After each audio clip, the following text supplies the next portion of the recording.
안녕하세요. 김태훈 목사입니다. 빵집 목사의 뚜벅뚜벅 메시지, 오늘은 마태복음 묵상 16번째 시간입니다. 하늘나라의 물질과는 무엇인가?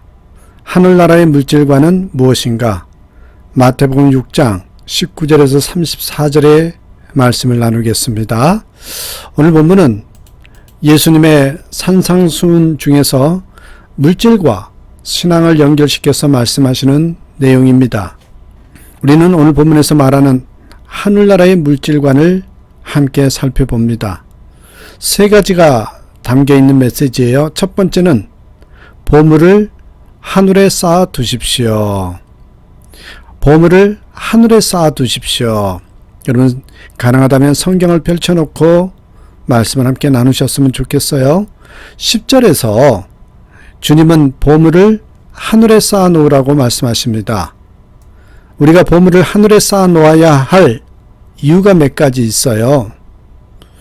땅에 쌓는 것은 안전하지 않기 때문에 보물을 하늘에 쌓아야 합니다. 9절에 보면 보물을 땅에 쌓아두지 말라고 하는 이유를 이렇게 설명해요. 거기는 종과 동록이 해하며 도둑이 구멍을 뚫고 도둑질하느니라. 하늘에 쌓는 것이 안전하고 자기에게 큰 유익이 되기 때문입니다. 20절에 보면 오직 너희를 위하여 이 하늘에 보물을 쌓으라고 하죠. 오직 너희를 위하여. 하늘에 보물을 쌓는 것은 자기에게 유익인 것이다. 이렇게 설명하고 있습니다. 또 여러분, 보물이 있는 곳에 마음이 있기 때문에 하늘에 보물을 쌓아야 합니다. 21절에서는 내 보물이 있는 그곳에는 내 마음도 있느니라. 이렇게 말씀하죠. 내 보물이 있는 그곳에는 내 마음도 있다고. 마음이 가면 물질이 가게 되어 있고, 물질이 가면 마음도 가게 되어 있다는 것입니다. 하루는 남자 집사님 두 분이 함께 차를 타고서 기도원에 가게 되었답니다. 가는 도중에 소낙비가 옥수같이 쏟아졌습니다. 운전을 하는 집사님의 실수를 해서 자동차가 미끄러져서 실개철에 기우뚱하게 기울어졌습니다. 밤중이라 도와줄 사람도 없어서 두 집사님은 그냥 차를 두고 걸어서 기도원에 올라갔습니다. 두 집사님이 밤을 새워 기도를 하는데 기도의 내용이 서로 달랐습니다. 자동차 주인 집사님은 앉자마자 하나님, 제 차가 물에 떠내려가지 않도록 꼭 좀 지켜주시옵소서, 그렇게 기도해요. 밤새도록 계속 그 기도를 했다고 합니다. 반면에 같이 간 다른 집사님은 탄광을 운영하신 분이셨어요. 그분은 밤새도록 하나님, 우리 탄광에 물이 새어 들어가지 않도록 지켜주시옵소서 라고 기도했답니다. 이처럼 물질이 있는 곳에는 어쩔 수 없이 우리의 마음이 쏠리기 마련입니다. 그러니까 우리가 땅에 보물을 쌓아두게 되면 우리의 마음이 어디로 가게 되겠습니까? 땅으로 갈 수밖에 없죠. 그러나 보물을 하늘에 쌓아두게 될 경우에는 자연히 우리의 마음이 하늘에 있게 마련입니다. 하늘에 보물을 쌓아두게 되면 영적인 눈이 열리기 때문입니다. 예수님께서 보물 이야기를 하시다가 22절, 23절에서 갑자기 눈에 관한 이야기를 하시죠. 눈은 몸의 등불입니다. 눈이 성하면 온몸이 밝지만 눈이 나쁘면 온몸이 어둡게 됩니다. 이 말씀을 하신 이유는 보물을 땅에 쌓아두면 영적인 눈이 어두워지고 보물을 하늘에 쌓아두면 영적인 눈이 밝아질 것이다 라는 의미입니다. 24절에 보면 한 사람이 두 주인을 섬길 수 없다 말씀합니다. 물질을 섬기는 사람은 하나님을 주인으로 섬길 수 없고, 하나님을 진정으로 주인으로 섬기는 사람은 물질을 주인으로 섬기지 않는다는 것이죠. 자, 그렇다면 여러분, 우리가 어떻게 해야 우리의 보물을 하늘에 쌓아둘 수 있습니까? 그 방법은 모든 재산을 헌금하거나 성 프란시스처럼 옷 한 벌만 남기고 다 팔아서 가난한 사람에게 나눠주어야 하는 것이 아닙니다. 여러분, 우리가 어떻게 해야 우리의 보물을 하늘에 쌓아둘 수 있느냐? 정답은 청지기로 사는 것입니다. 청지기로 사는 것입니다. 물질의 주인이 내가 아니라 하나님이라는 사실을 인정하고 주인이신 하나님 뜻대로 물질을 사용해야 합니다. 내게 100만 원이 있다면 그 돈을 다 헌금하라는 말이 아니고 하나님이 사용하기를 원하시는 용도에 맞게 쓰는 것입니다. 다 헌금하기를 원하신다면 헌금하고 다른 용도에 사용하기를 원하신다면 다른 용도에 맞게 써야 합니다. 이처럼 여러분 청지기로 사는 것이 바로 보물을 하늘에 쌓아두는 방법, 이렇게 말씀드릴 수 있겠습니다. 두 번째입니다. 여러분, 하늘나라의 물질관 두 번째, 물질 때문에 염려하지 마십시오. 물질 때문에 염려하지 마십시오. 특별히 여러분, 요 물질의 단어도 중요하지만 염려라는 단어가 중요합니다. 25절에 보면 주님께서 우리에게 무엇을 먹을까, 무엇을 마실까, 무엇을 입을까 염려하지 말라고 하셨습니다.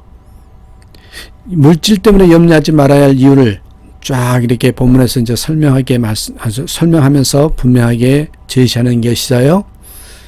먼저 여러분, 염려 이 단어를 한번 보실까요? 염려는 해롭기 때문에 하지 말아야 한다는 겁니다. 염려는 신앙생활에 해롭습니다. 자, 염려라는 단어가 헬라어로는요, 메린나우인데 이 말은 마음을 나눈다라는 의미됩니다. 마음을 나눈다. 하나님께 집중해야 할 마음이 하나님과 재물로 나뉘게 되는 상태.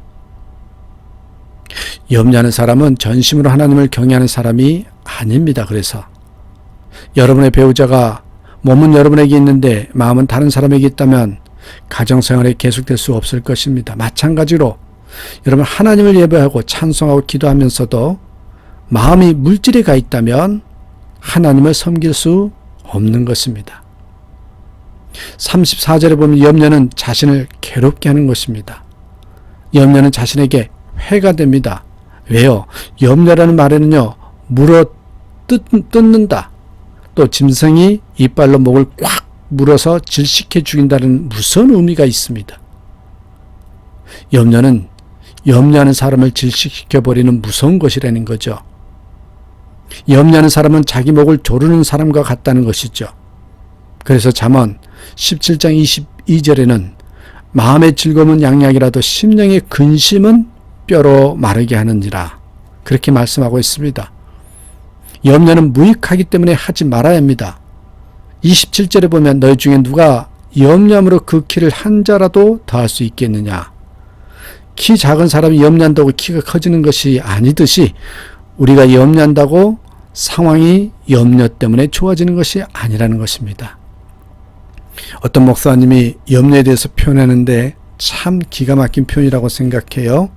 뭐라 그러냐면 염려하는 것은 자동차 기어를 중립에 놓고 가속 페달을 밟는 것과 같다. 운전하신 분들은 아실까요? 여러분 중립에 놓고 계속 가속 페달을 밟아보십시오. 자동차는 움직이지 않습니다. 엔진이 죽으라고 돌아가도 자동차는 그 자리에 있는 것입니다. 소리는 요란하게 나고 기름은 소비되지만 자동차는 그대로 있는 것입니다. 마찬가지입니다. 염려한다고 인생이 전진이 없습니다. 하나님께서 우리에게 우리의 필요를 공급해 주시기 때문에 염려하지 말아야 합니다. 여러분 26절, 28절, 29절, 30절 계속 나오잖아요. 공중의 새를 보십시오. 심지도 않고 거두지도 않고 창고에 모아들이지도 않습니다. 그런데 하나님이 먹이십니다. 들의 백합화를 생각해 보십시오. 수고도 하지 않고 길쌈도 하지 않습니다. 그런데 하나님이 입히십니다. 오늘 있다가 내일 아궁이에 던져지는 들풀을 한번 생각해 보십시오. 하나님이 입히십니다. 그런데 하나님의 자녀들인 우리들의 필요를 채워주지 않으시겠습니까? 제비를 생각해 봅시다. 제비가 하루에 줄잡아 7,000마리의 곤충을 갖다가 새끼들에게 먹인답니다. 그래서 새끼를 키우는 3주간 동안에는 약 15만 마리를 먹인답니다. 계산해 보니까 그렇게 나와요. 15만 마리. 그런데 이 세상에 제비가 한두 마리입니까? 그 많은 제비를 하나님이 먹이시고 키우십니다. 제비를 먹이시는 하나님이 하나님의 형상대로 지음받은 하나님의 자녀의 필요를 공급해 주는 것은 너무나 당연한 일입니다. 하나님 우리의 영의 친아버지이십니다. 그런데 염려하는 것은 하나님을 신뢰하지 못한다는 것이죠. 베드로전서 5장 7절에서는 너희 염려를 다 주께 맡기라. 이는 그가 너희를 돌보심이라고 말씀합니다. 하나님은 우리가 염려하는 어떤 문제도 해결할 능력이 있으신 분입니다. 그리고 우리의 문제를 해결해 주시기를 간절히 원하시는 분입니다. 문제는 내가 맡기느냐 맡기지 않느냐입니다. 말로만이 아니라 정말 중심으로 우리의 문제를 하나님께 맡겨보십시오. 물질 때문에 염려하지 마시길 바랍니다. 여러분, 세 번째 하늘나라의 물질관에 대해서는 먼저 그의 나라와 그의 의를 구하라는 것입니다. 그의 나라와 그의 의를 구하라. 산에 올라갔다가 조난을 당했다고 합시다. 내가 길을 잃어버렸습니다. 그러면 자꾸 산 아래로 내려만 가면 안 된다고 합니다. 등산 전문가들은 길을 잃었거든 올라가라. 가장 높은 곳으로 올라가서 저 밑을 한눈에 훤히 내려다보고 내가 가야 할 방향을 정한 다음에 내려가라고 합니다. 조난은 이렇게 해결하는 것이라고 얘기합니다. 무조건 움직이기보다는 먼저 가야 할 방향을 찾아야 합니다. 그리고 움직여야 하는 것입니다. 신앙생활도 마찬가지입니다. 물질은 반드시 필요하고 유용한 것입니다. 하지만 물질이 우선이 되어서는 안 됩니다. 먼저 내가 추구해야 할 길이 무엇인지를 알아야 됩니다. 그게 뭐겠어요? 사명이 무엇인지를 발견해야 합니다. 그리고 난 후에 그것을 힘써 추구해야 합니다. 33절에서는 그런즉 너희는 먼저 그의 나라와 그의 의를 구하라. 그리하면 이 모든 것을 너희에게 더하시리라 라고 말씀합니다. 사랑하는 여러분, 오늘 우리가 살고 있는 시대를 사무, 네 가지가 없는 그런 주의 시대라고 합니다. 네 가지가 없다. 첫째, 무감동의 시대입니다. 감동이 없습니다. 예수님의 이런 시대를 이끌어서 피리를 불어도 춤을 추지 않고 애국하여도 가슴을 치지 않는 세대, 마태복음 11장 17절에서 그렇게 말씀하셨습니다. 하나님의 사람들은 감동을 잘 받는 사람들입니다. 둘째, 이 시대는 무책임의 시대라는 것입니다. 정치인도 경제인도 그리고 지식인도 모두가 책임을 회피합니다. 자기는 책임지지 않으면서 다른 사람에게 책임을 전가시키는 거죠. 이 시대는 세 번째로 무관심의 시대라고 합니다. 유행가 가사처럼 너는 상행선, 나는 하행선입니다. 서로가 아무런 상관도 없고 관심도 없습니다. 모두가 나만을 생각합니다. 내 유익, 내 편안함, 내 행복에만 집착한다는 것이죠. 넷째는 이 시대는 무목적의 시대입니다.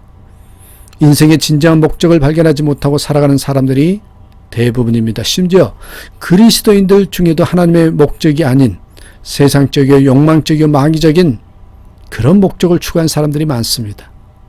진정한 목적을 발견해야 됩니다. 무엇 때문에 사는지, 무엇을 위해서 사는지 분명해야 합니다. 인생을 허비하지 마십시오.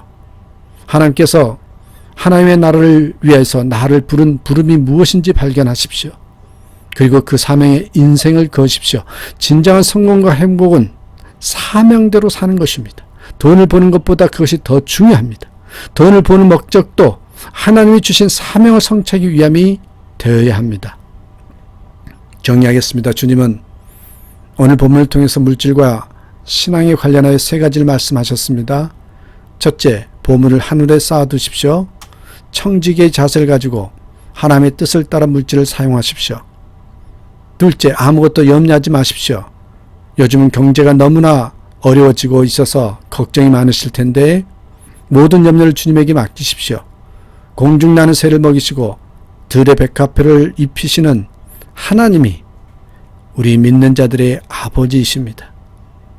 셋째, 먼저 하나님의 나라와 하나님의 의를 구하십시오.